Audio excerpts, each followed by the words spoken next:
Hello dear student, আজকে আমি দশম শ্রেণীর মাইকেল মধুসূদন দত্তের অভিষেক পদ্যটি নিয়ে চলে আসলাম।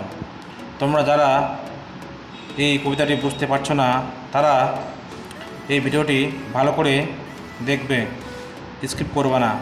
দেখো, প্রথমেই অভিষেক গল্পটির আগে কবির সম্বন্ধে আমাদের জেনে নিতে হবে।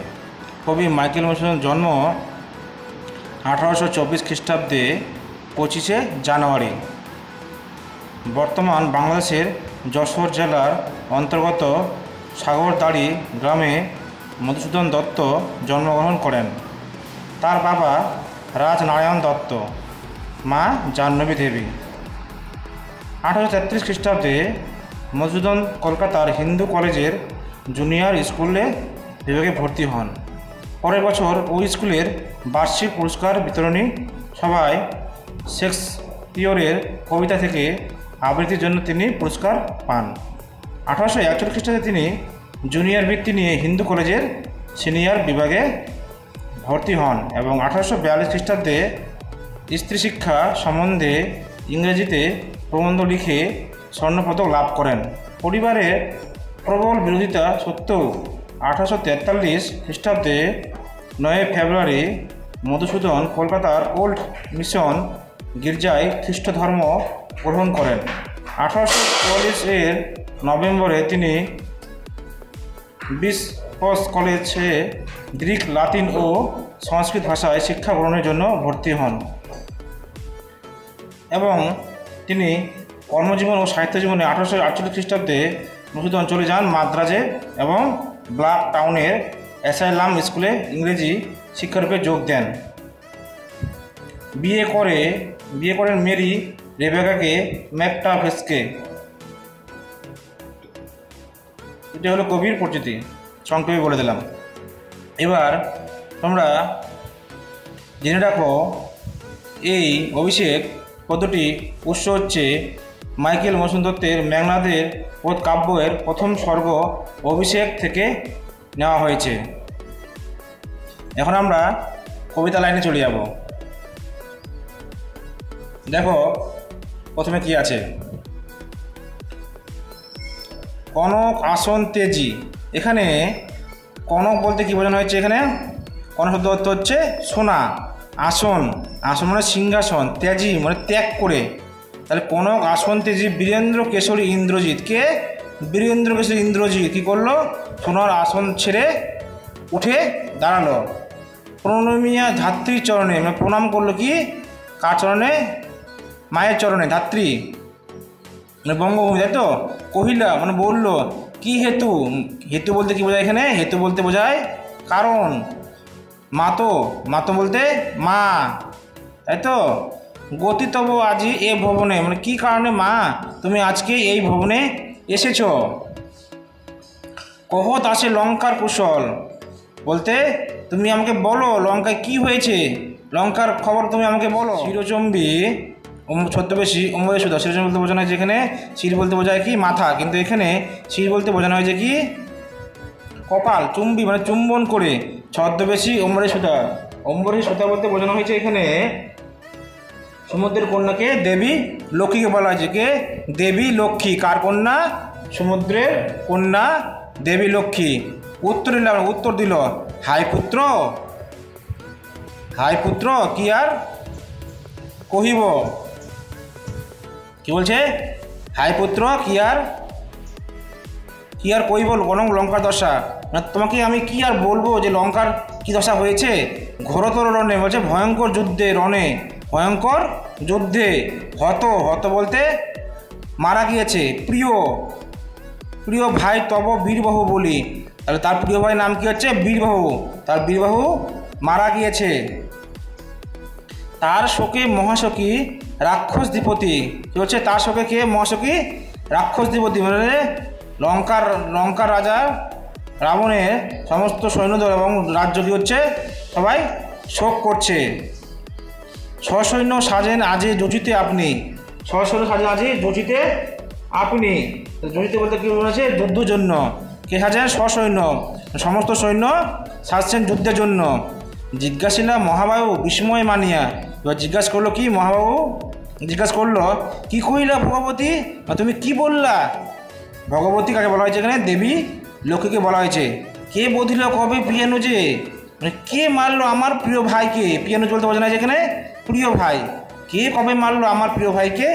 নিসারণে সংহারেণু আমি রঘুবরে, বলতে রাতের অন্ধকারে, রাতের অন্ধকারে বললো যে আমি কখন তাকে মারলাম, যে আমি তাকে মেরেছিলাম কখন, যে সন্ধ্যার সময় আমি তাকে মেরেছিলাম।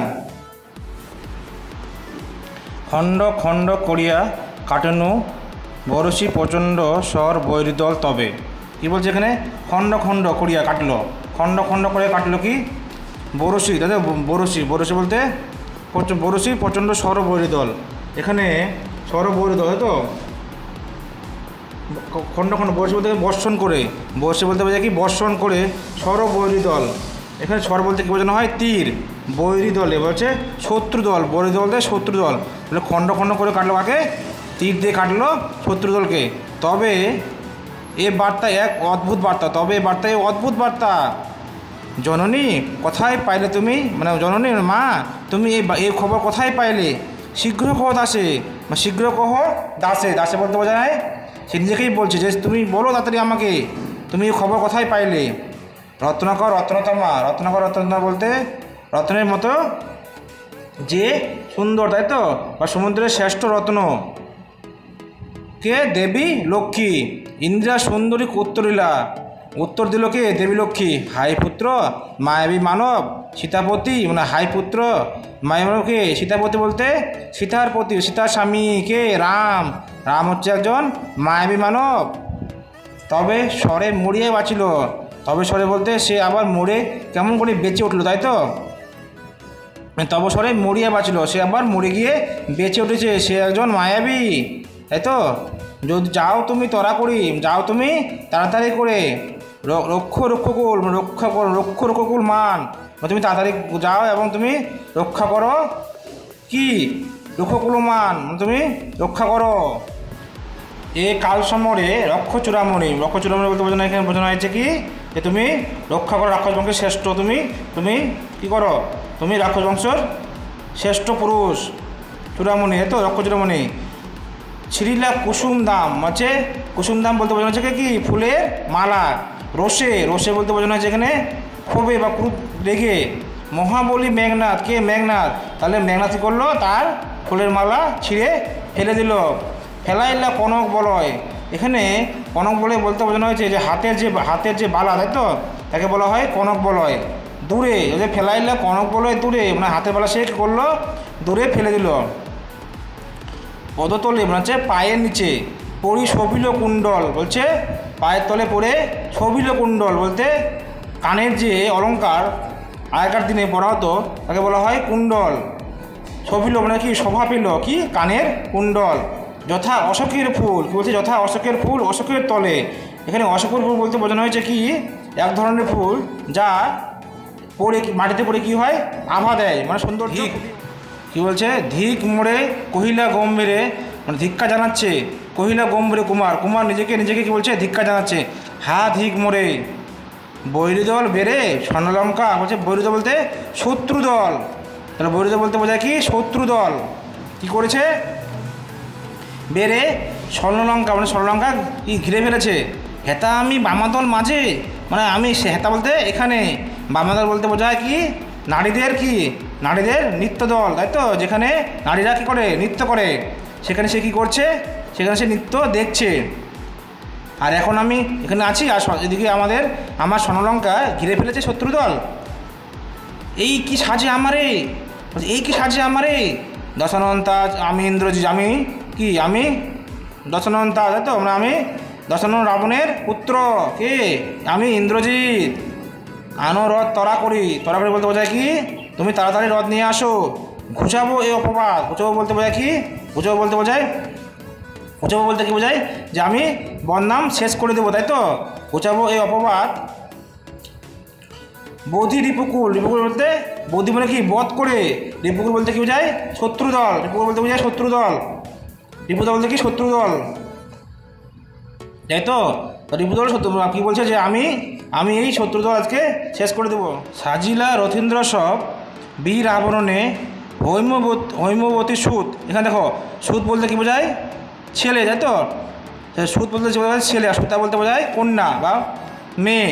তো এখানে হৈমবতী সুত কে হবে? হিমালয়ের কন্যা উমা, তাই তো, বা পার্বতী, যার ছেলে হচ্ছে কি কার্তিক।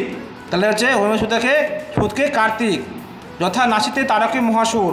এখানে মহাসুর বলতে বোঝা হচ্ছে কি মহাসুর, তাই তো, অসুর কী করেছিল যে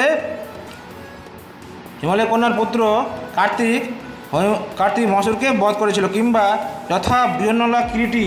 এখানে কিরীটি বলতে বোঝানো হয়েছে কি অর্জুনকে। কিরীটি বলতে বোঝানো হয়েছে অর্জুনকে। বিরাট পুত্র সহ উদ্ধরিত গোধন, মানে বিরাট পুত্র সহ উদ্ধরিত গোধন। বিরাট পুত্র বলতে বোঝানো হয়েছে এখানে। তাহলে বিরাট পুত্র বলতে কী বোঝানো হয়? এখানে বলা হয়েছে যে বিরাট ছিলেন মৎস্য দেশের রাজা এবং তার গোধন ছিল বিখ্যাত, তাই তো, মৎস্য দেশের রাজা ছিল, তাই তো, বিরাট পুত্র। সাজিলা সুর সমীবৃক্ষ মূলে, মানে সাজিলা সুর বলতে বলতে বোঝানো হয় এখানে এক ধরনের কি বাকল জাতীয় গাছ, তাই তো। মেঘবর্ণ রথ চক্র বিজলি ছটা বলছে, মেঘবর্ণ রথ, মেঘের যে বর্ণ, তাই তো, সেরকম কি বলছে রথ, চক্র বিজলি ছটা, মানে চাকা থেকে বিজলি ছটা, তাই তো, বিজলি ছটা ছুটছে। যখন দেখবা আকাশে মেঘ জমে ওঠে তখন দেখবা বিজুলির ছটা, মানে যখন বিদ্যুৎ চমকায়, তো তার মতোই চমকাচ্ছে কি চমকাচ্ছে রথের চাকা থেকে, তাই তো, ছটা মারছে। ধ্বজ ইন্দ্রচাপরূপী, ধ্বজ বলতে বোঝানো কি পতাকা। ইন্দ্রচাপরূপী তুরঙ্গম বেগে, মানে তুরঙ্গম বেগে বলতে বোঝানো হয়েছে এখানে প্রচণ্ড দ্রুত গতিতে, মানে ঘোড়ার বেগে। তুরঙ্গম বলতে বোঝায় এখানে ঘোড়ার বেগ, ঘোড়া যেমন দৌড়ায় তার সঙ্গে তুলনা করা হয়েছে এখানে। আশুগতি মানে আসছে, তাহলে ঘোড়ার বেগের মতন ছুটে আসছে। রথে চড়ে বীর চূড়ামণি, রথে চড়ে বীর চূড়ামণি, বীর দর্পে বলতে বীরের অহংকারে, তো বীর বলতে বোঝায় বীরের অহংকারে রথে চড়ে আসছে। হেনকালে প্রমীলা সুন্দরী, হেনকালে মানে সেই সময় প্রমীলা সুন্দরী বলতে বোঝায় ইন্দ্রজিতের স্ত্রীর নাম কি প্রমীলা। তাহলে হেনকালে প্রমীলা সুন্দরী ধরপতি করযুগ বলতে তার হাত ধরে স্বামীর দুই হাত ধরে ধরপতি করযুগ বলতে স্বামীর দুই হাত ধরে। হাইরে জয়মতী, এখানে জয়মতী বলতে বোঝানো হয়েছে কি যেমতি বলতে যেরকম, যেমতি বলতে বোঝায় যেরকম।